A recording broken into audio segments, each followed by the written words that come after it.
दोस्तों, मानसिकता, संगत और उपदेश के कारण संसार में लोग दो हिस्सों में बँटे हैं। इनमें एक अच्छे और दूसरे बुरे कहलाते हैं। लेकिन प्रश्न यह है कि कैसे और क्यों व्यक्ति अच्छा और बुरा बन जाता है। अच्छा और बुरा व्यक्ति की प्रवृत्ति है, लेकिन सवाल यह है कि क्यों और कैसे कोई व्यक्ति अच्छा या फिर बुरा बन जाता है। वहीं इससे भी ज़रूरी चीज़ यह है कि अच्छा इंसान कैसे बने। आज संसार में चारों ओर बुराई ही बुराई है। दंगे, फसाद, लड़ाई झगड़े, हत्या और आपराधिक कामों से जुड़ी खबरों की कोई कमी नहीं है। इसका कारण है इंसान का बुरा बनना। जब इंसान की प्रवृत्ति बुरी हो जाती है तो संसार भी बुराइयों से भर जाता है। गौतम बुद्ध की इस कहानी से हम जानने की कोशिश करेंगे कि क्यों कोई व्यक्ति बुरा बन जाता है और बुरे काम करना लगता है। साथ ही इस कहानी में यह भी जानने की कोशिश करेंगे कि हम एक अच्छे इंसान कैसे बन सकते हैं। तो दोस्तों, शुरू करते हैं कहानी को। एक गांव में एक शातिर चोर रहता था। पूरा गांव उस चोर के बारे में जानता था, लेकिन इसके बावजूद भी कोई उसे पकड़ नहीं पाया। उस शातिर चोर ने अपना संपूर्ण जीवन चोरी करने में लगा दिया। इतना ही नहीं, आसपास के गांव और नगर में भी उसकी बराबरी का कोई चोर नहीं था।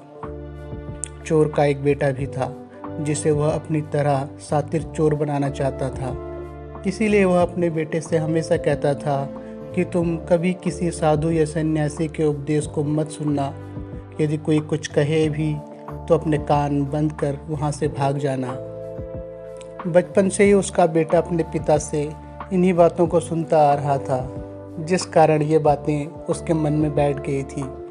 ऐसे में बड़े होकर बेटा भी अपने पिता की तरह एक शातिर चोर बन गया। एक दिन उसे बड़ा लालच आया और वह राजा के महल में चोरी करने के उद्देश्य से जाने लगा। तभी रास्ते में लोगों की भीड़ नजर आई। चोर ने देखा कि लोग एक सन्यासी के चरणों में गिरकर उनका आशीर्वाद ले रहे हैं।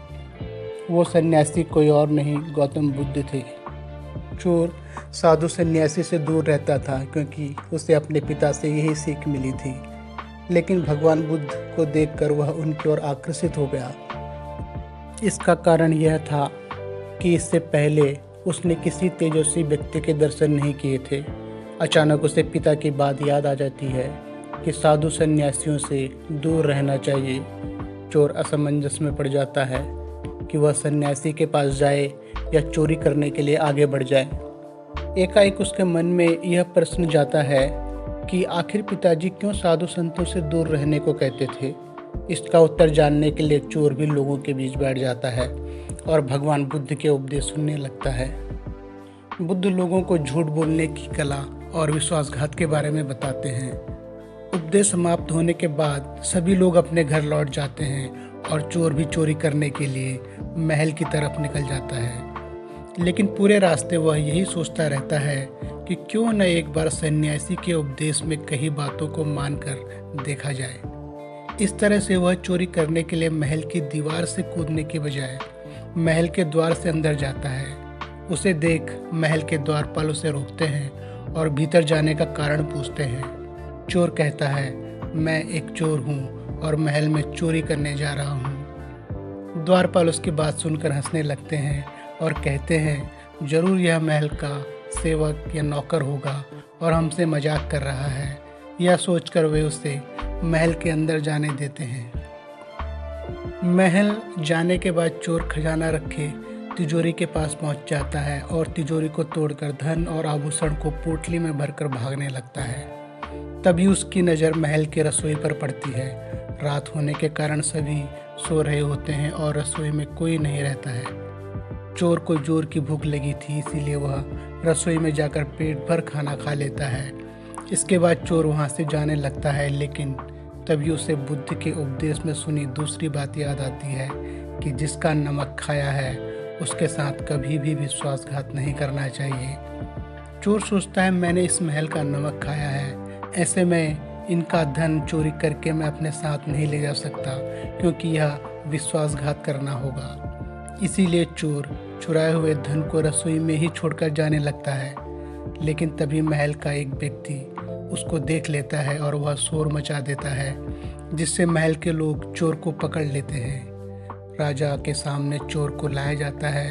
राजा चोर से पूछता है कि जब तुमने चोरी कर ली थी तो फिर इसे छोड़कर क्यों जा रहे थे।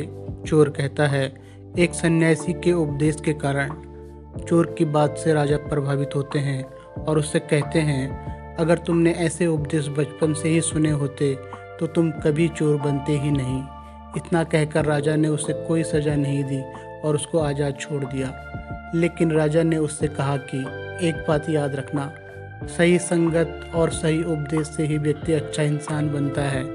बचपन से ही गलत संगत और गलत उपदेश मिलने के कारण वह बुरा व्यक्ति बन जाता है। संगत और उपदेश व्यक्ति का जीवन बदल देते हैं। दोस्तों, उम्मीद है आपको एक कहानी पसंद आई होगी और इस कहानी से भी आपको कुछ न कुछ सीखने को मिला होगा।